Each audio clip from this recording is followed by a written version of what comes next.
News Services Division of Akashvani presents Northeast Diary.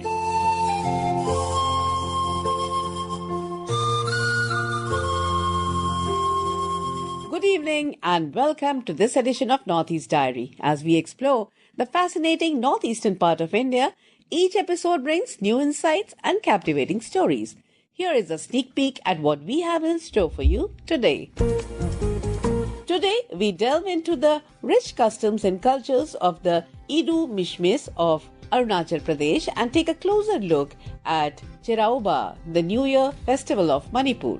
We will also bring you a report on the recently concluded Arunachal Youth Parliament and explore organic farming in Mizoram. But first, let's go to our Kohima correspondent, Asuno, who has a special report on the inauguration of the Konyak Heritage Complex. In a monumental step towards promoting tourism and preserving the cultural heritage of the Konyak Naga tribe, the long-awaited Konyak Heritage Complex was inaugurated on April 5th in Mon Town. The event, led by Union Minister of State for Education and Donor, Dr. Sukanta Mazumdar, along with Nagaland Chief Minister Naipur Reo, coincided with the vibrant celebrations of the Aoleong Festival, the prime festival of the Konyak tribe. The complex stands as a tribute to the rich traditions, customs, and history of the Konyak Naga people, offering visitors a unique cultural experience while preserving the region's deep-rooted heritage. Let's hear more from Asuno in Kohima.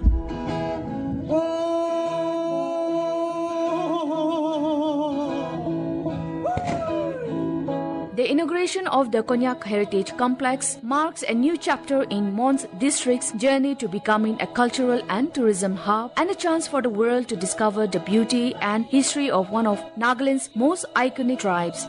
Addressing the event, Union Minister of States for Education and Donor, Dr. Sukanta Mazumdar, lauded Konyak Heritage Site as a significant initiative dedicated to preserving and promoting the rich cultural legacy of the Konyak tribe. This multidisciplinary site has been developed to boost tourism, support livelihoods, and ensure that future generation remains connected to their roots. Each structure within this heritage site tells a unique story of the Konyak way of life. The Konyak tribe is a shining example of cultural resilience and unity. I encourage all of us to recognize the importance of preserving such invaluable heritage of our country. With the Konyak Heritage Complex, Mon is set to become a must-visit destination for travelers seeking to explore the vibrant traditions, scenic beauty, and warm hospitality of Nagaland. For Northeast Diary, Asonyo, Akashvani News, Kohima. As we all know, different states in India celebrate their own festival marking the new year. From Ugadi in Andhra Pradesh, Telangana and Karnataka to Gudi Padwa, Baisakhi, Vishu, Puthangu and Rongali Bihu, each celebration marks the beginning of the Hindu New Year. This year, festivals such as Ugadi, Gudi Padwa, Poila Boishakh and Cheti Chand were celebrated on March 30th. Ushering in the new year according to the Hindu lunar calendar. In Manipur, the Sajibu Nongama Panba Cheraoba was also celebrated on March 30th.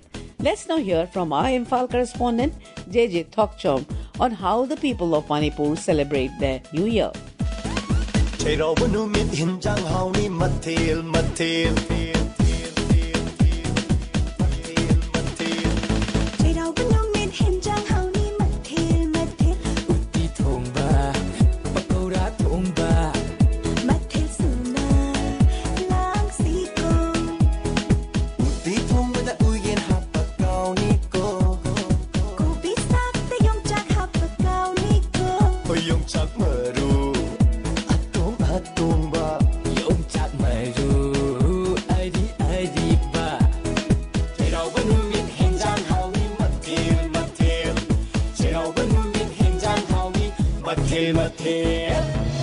In Manipur, the Cheraoba, the Lunar New Year Day festival of Meitei community who follow Sanamihijam, was celebrated on March 30 across the state. The festival is considered one of the important festivals of Manipur, celebrated with great pomp and joy.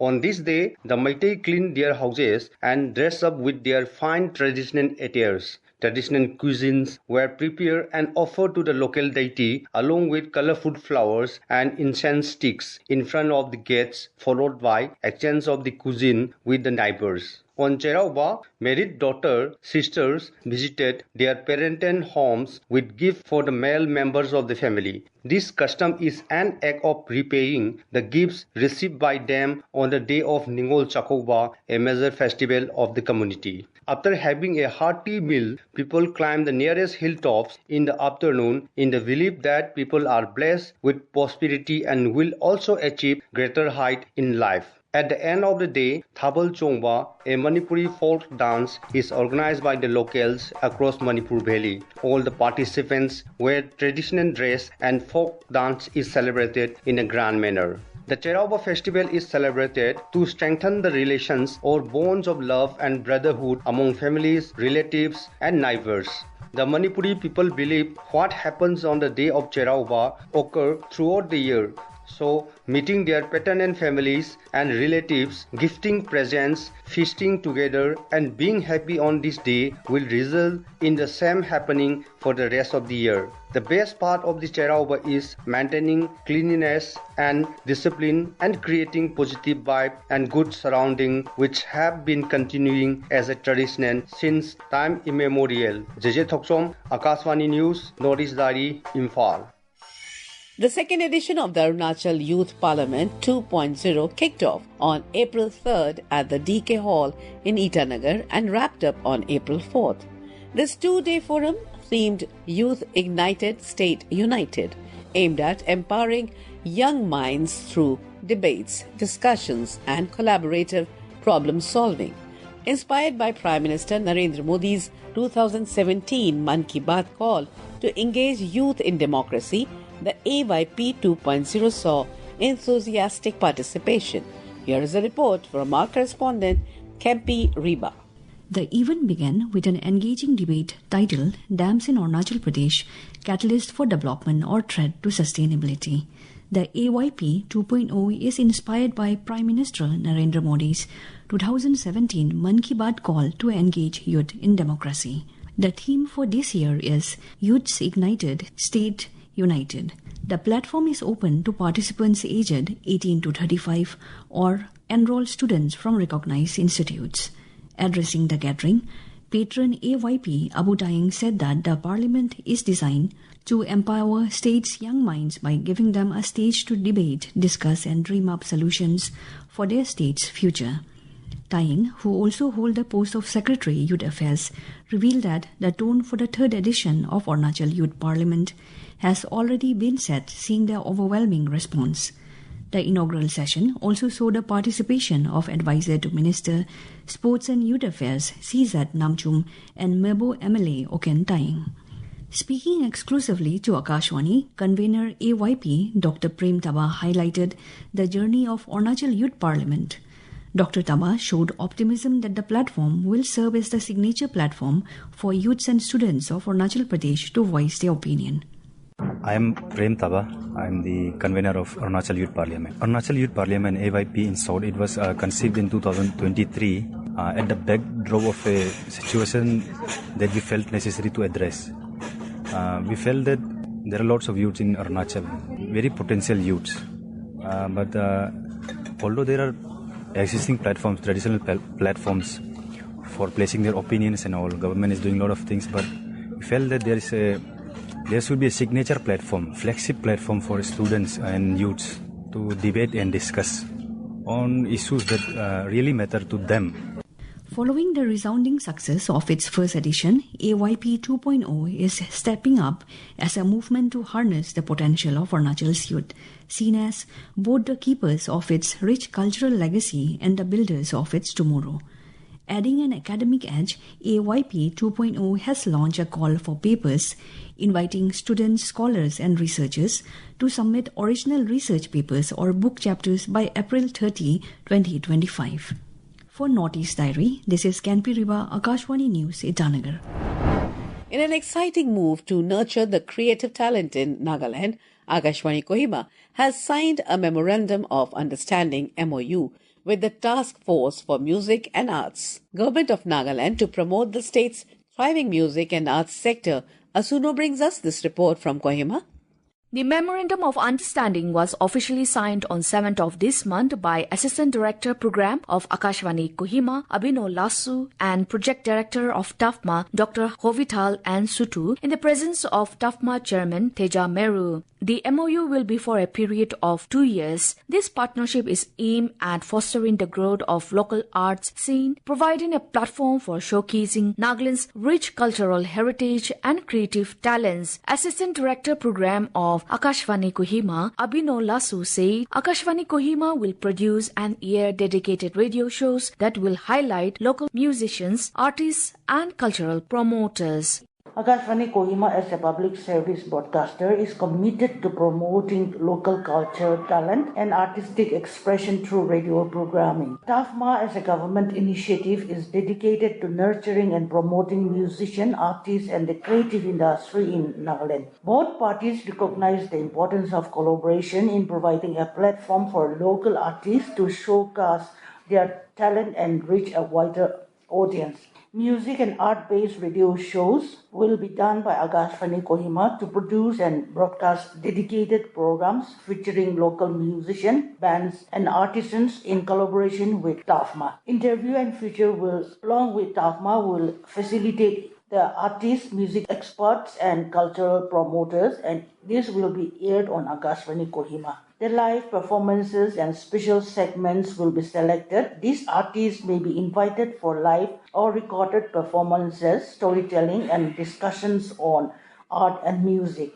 The promotional support will be given by Akashvani Kohima, who will collaborate and assist in promoting major TAFMA events, festivals, and initiatives through announcements and jingles. The initiative is set to bring local artists into the limelight, giving them a platform to reach a broader audience through radio broadcasts. Asanyo, Akashvani News, Kohima.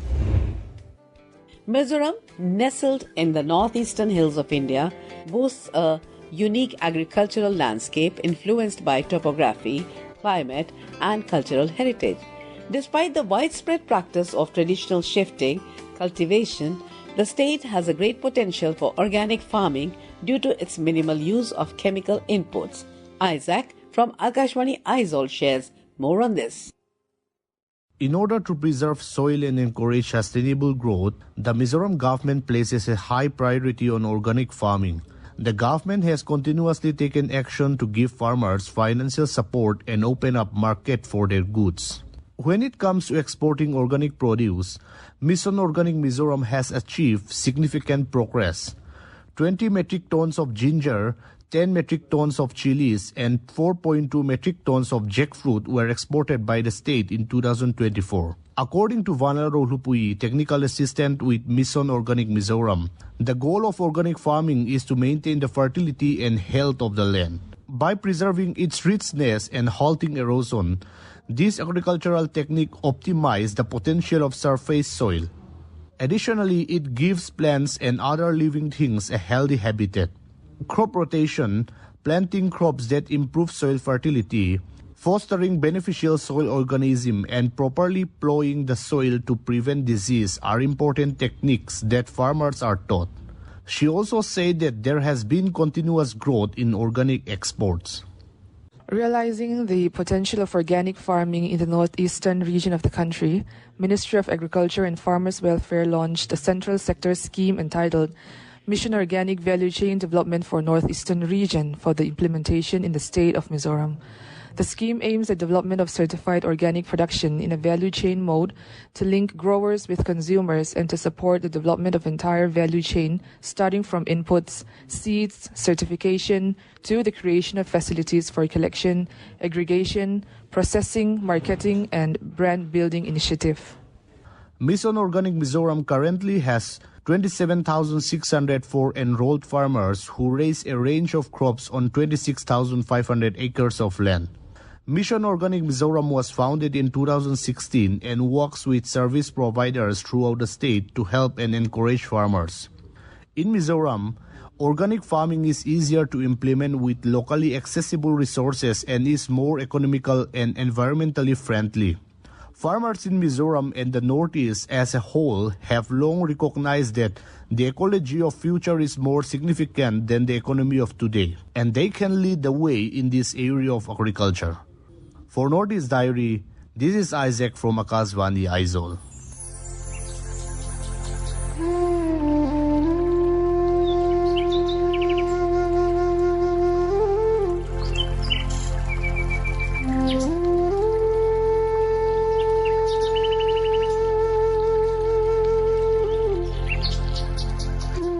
Today we are taking a fascinating journey to the heart of Dibang Valley, where the Idu Mishmis call home. These remarkable people have built a lifestyle deeply intertwined with nature, embodying sustainability in their beliefs and practices aiming at preserving biodiversity. Interestingly, the Idu Mishmi language is one of the least spoken languages globally as recorded by UNESCO. Join our correspondent Jonomo Rando as he takes you through the distinctive attire, hairstyles and the rich cultural heritage of the Idu Mishmis.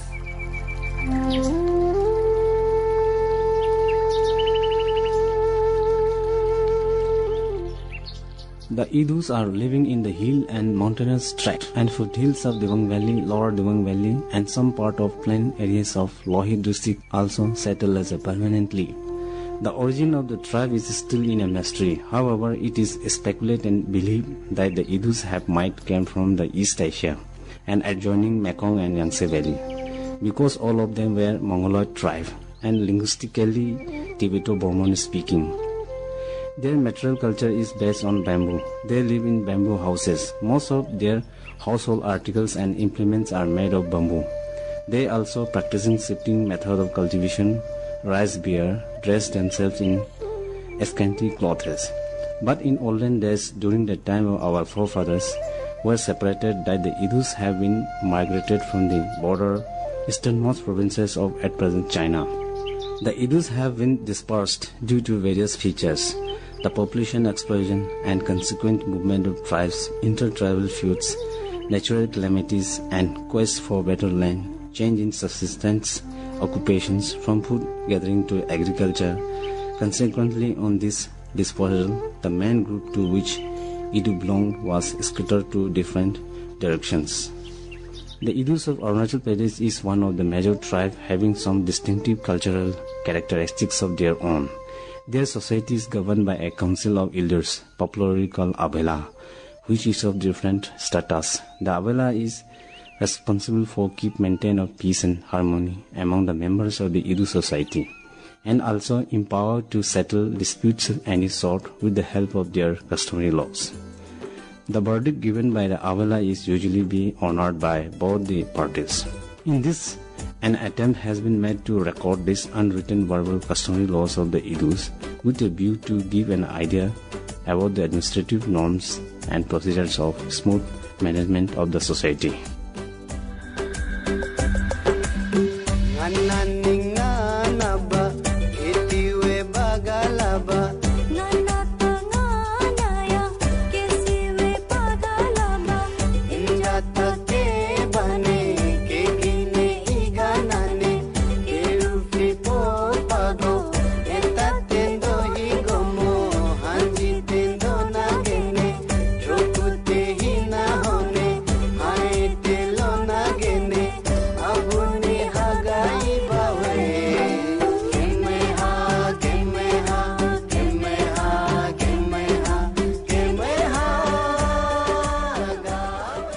Indigenous weaving system of Idus. Idu women do not use elaborate garments. Their dress consists of only two pieces of skirt, thuma and thui, which reaches from the waist down to the ankle. Like their women, Idu men do not use elaborate garments. A loincloth protects his modesty. The portion of upper part of his body, a sleeveless shirt or worn, which is woven from cotton or wool. All women know how to produce apparel for themselves, for the family in their small waist looms. There is no fixed frame and no reel, but an interesting feature of the fabric is that only the warp is visible on the surface and very compact and thick. Weaving keeps women occupied in hard leisure hours. ji aputro ibebe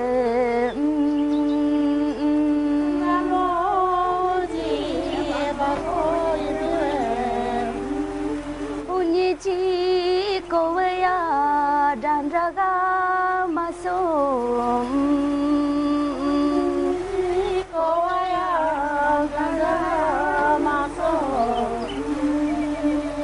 Fibers are extracted from malu, a nettle plant, and nabe, a small shrub. These are collected from the jungle and dried. The fibers are extracted and made into balls and then put into hot water. The ash of burnt wood is added to it and stirred with a ladle. The yarn is then taken out, washed, dried, and then put into the loom.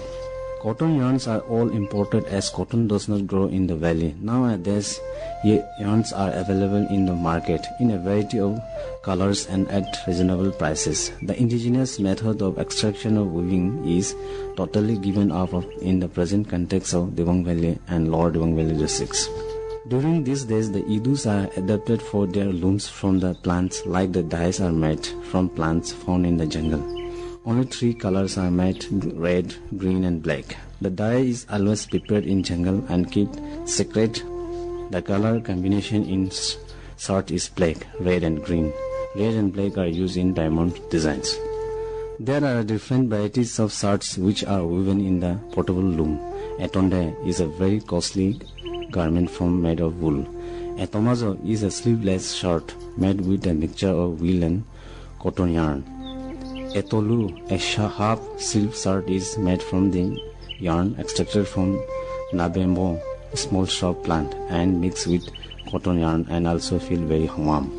Halu is a blanket made from malu and nabembo fibers. It is very warm and meets the requirement of bleak winter climate.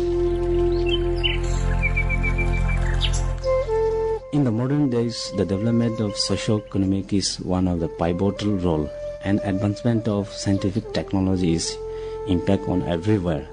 Since then, Idu Mishmi have concentrated on agriculture, but slowly it became a changing now. In the urban areas, they have established a good business in different areas, and secondly, literacy rate is increasing day by day, and most of the educated unemployed youths, they have been engaged under self-employment scheme. In the rural areas, the villagers still have habits of barn and slash shifting cultivation and their own zoomland areas. Though the rural life is not fully changed and yet to come across, a lot of things has to do.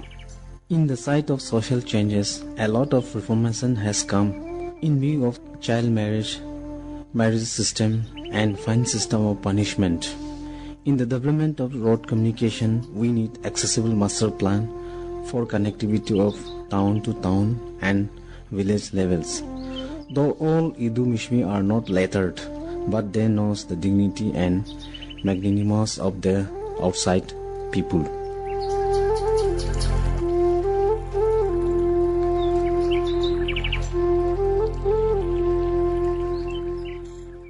And friends, let's enjoy the Idu Mishmi song Mitaka Chi Naga, performed by Miss Sira Mihu Meto. This beautiful song tells us the story of 2 young Idu Mishmi sisters traveling to their native village, reconnecting with relatives far removed from the outside world. Here is the song.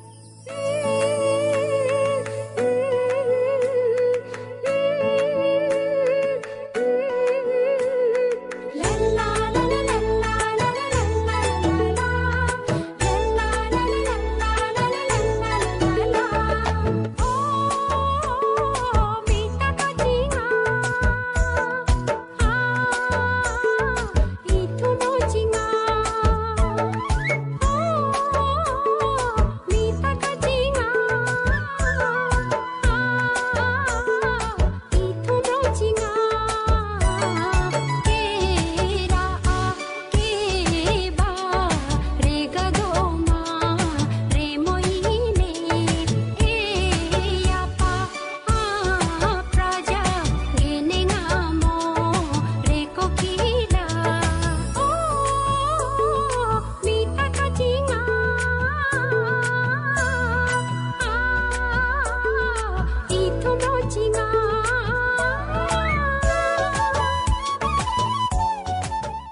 friends, with that we come to the end of this edition of Northeast Diary. Do join us next week, same day, same time, to hear more stories from this enchanting part of India.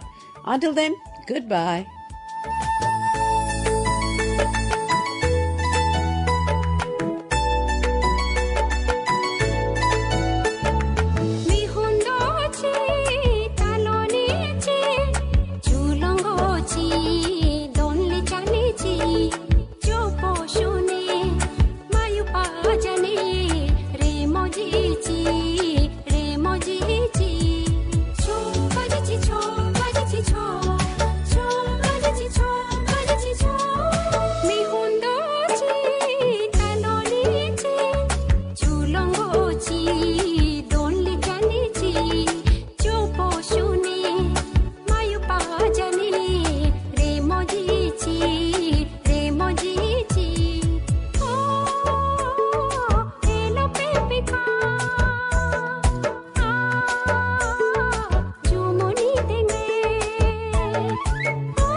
This program was presented and produced by Vinita Thakur with assistance from Kumar Gaurav. It was brought to you by the News Services Division of Akashvani.